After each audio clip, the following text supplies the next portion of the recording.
नमस्कार। आज हम कोर्ट स्किन्ने की एक बहुत ही प्यारी कविता रेन ऑन द रूफ के बारे में बात करने वाले हैं।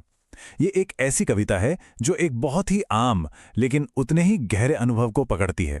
और सच कहूं तो इसे पढ़कर हमेशा एक सुकून और पुरानी यादों वाला एहसास होता है। तो चलिए इसमें उतरते हैं और देखते हैं कि क्या है इसमें खास। जरा सोचिए सवाल के बारे में। क्या कभी ऐसा हुआ है कि छत पर पड़ती हल्की हल्की बारिश की आवाज सुनी हो? मुझे तो याद है बचपन में टिन की छत पर जब बारिश की बूंदें गिरती थीं तो उसकी आवाज सुनकर ही नींद आती थी। ये कविता हमें सीधे उसी एहसास, उसी आवाज की दुनिया में ले जाती है। कविता की ये पहली कुछ लाइनें ही एक माहौल बना देती हैं, है ना? एक आरामदायक, थोड़ा उदासी भरा माहौल।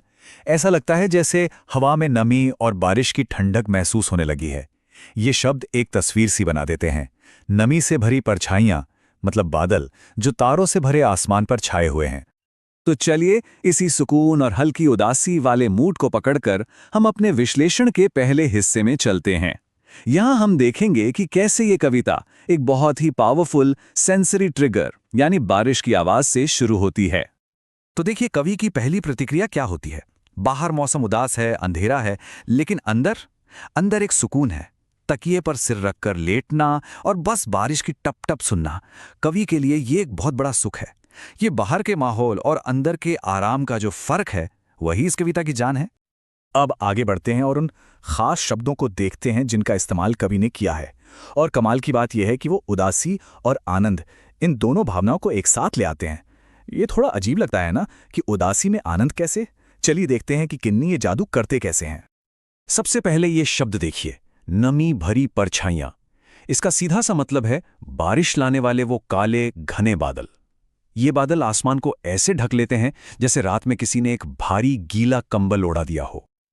और फिर आते हैं तारों भरे गोले, मतलब रात का वो आसमान जो आमतौर पर सितारों से जगमगाता है, लेकिन अब वो बादलों के पीछे छिप गया है। इससे एक ऐसी फीलिंग आती है कि पूरी दुनिया जैसे अंधेरे और बारिश की चादर में लिपटी हुई है। और यही माहौल तो हमें अपने अंदर झांकने का मौका देता है। ये स्लाइड देखिए, ये कविता के इस कॉन्ट्रास्ट को, इस फर्क को कितने अच्छे से दिखाती है। एक तरफ है बाहर का उदास अंधेरा, आसमान जो मानो रो रहा है, और दूसरी तरफ है अंदर का सुकून, बिस्तर का आराम और बारिश की वो प्यारी सी आवाज। बारिश के दिनों में अक्सर यही दो तरह के एहसास होते हैं, है ना? चलिए अब कविता के दूसरे हिस्से की तरफ बढ़ते हैं और यहां से कहानी और गहरी हो जाती है। अब हम देखेंगे कि कैसे बाहर की एक आवाज दिल के अंदर एक पूरा सफर शुरू कर देती है। ये सिर्फ बारिश सुनने के बारे में नहीं है, ये उसे महसूस करने और उससे जुड़ी यादों के बारे में है। ये स्लाइड एक तरह से पूरी प्रक्रिया को स्टेप बाय स्टेप समझाती है। ये एक डोमिनो इफेक्ट जैसा है, नहीं?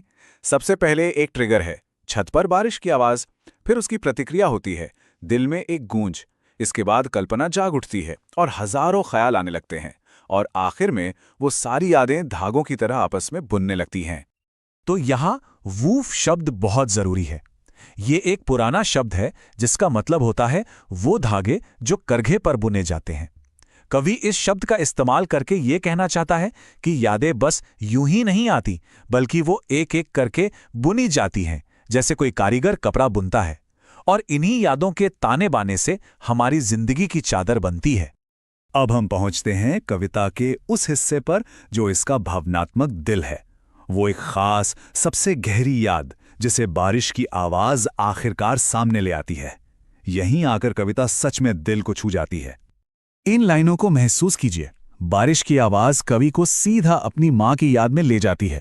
ये पंक्तियां पढ़ते ही अक्सर किसी ऐसे खास इंसान की याद आ जाती है जिसकी यादें हमारे लिए सबसे कीमती होती हैं। कवि को याद आता है कि कैसे सालों पहले उसकी मां उसे और शायद उसके भाई बहनों को प्यार से देखती थीं।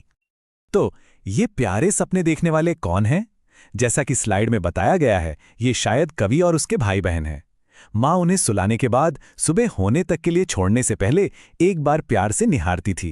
ये कितनी कोमल और प्यारी याद है जो सुरक्षा और अपनेपन का एहसास कराती है। और यहीं पर यह सवाल बहुत जरूरी हो जाता है, क्या कवि अभी भी बच्चा है? क्या उसकी मां अब भी उसके साथ है? कविता को पढ़कर ऐसा लगता है कि ये एक बड़े हो चुके इंसान की बचपन की याद है। और इस एहसास से उस याद में एक मीठी सी उदासी और एक तरह की कसक भी जुड़ जाती है जो इसे और भी गहरा बना देती है। तो इसी मीठी उदासी और कसक की भावना को साथ लेकर अब हम इस पर्सनल मेमोरी से थोड़ा आगे बढ़ते हैं।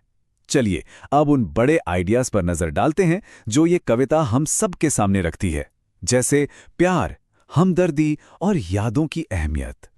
ये सवाल हमें अपने आराम के दायरे से बाहर निकालकर सोचने पर मजबूर करता है। ये हमदर्दी की बात करता है। जब हम अपने आरामदायक बिस्तर पर लेटे बारिश का मजा ले रहे होते हैं तो क्या हम एक पल के लिए भी सोचते हैं कि क्या हर किसी के पास ये सहूलियत है? ये हमें एक बड़ी सामाजिक सच्चाई की ओर खींचता है।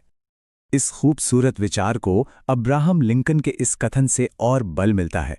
वो कहते हैं कि मैं जो कुछ भी हूं या जो बनने की उम्मीद रखता हूं, उसका सारा श्रेय मेरी मां को जाता है। ये कविता में मां को दी गई श्रद्धांजलि को एक ऐतिहासिक और सार्वभौमिक भावना से जोड़ता है। सोचने वाली बात है, लिंकन के इन शब्दों में कितना वजन है। और आखिर में कविता में रिफ्रेन शब्द का इस्तेमाल होता है, जिसका मतलब है गीत का वो हिस्सा जो बार बार दोहराया जाता है। तो बारिश की आवाज यहां सिर्फ एक आवाज नहीं है, ये एक गीत बन जाती है, एक स्थायी ट्रिगर जो हर बार दोहराए जाने पर मां के प्यार की उस सबसे प्यारी याद को वापस ले आती है, ठीक वैसे ही जैसे किसी पसंदीदा गाने का कोरस। तो हम इस चर्चा को इसी सवाल के साथ खत्म करते हैं। कौन सी धुनें, कौन सी आवाजें या शायद कौन सी खुशबुएं हैं जो यादों के दरवाजे खोल देती हैं? मेरे लिए बारिश के बाद मिट्टी की जो महक आती है वो हमेशा मुझे बचपन की गर्मियों में वापस ले जाती है। ऐसी कौन सी धुनें हैं जो किसी को यादों की गलियों में वापस ले जाती हैं? इस पर सोचिएगा जरूर।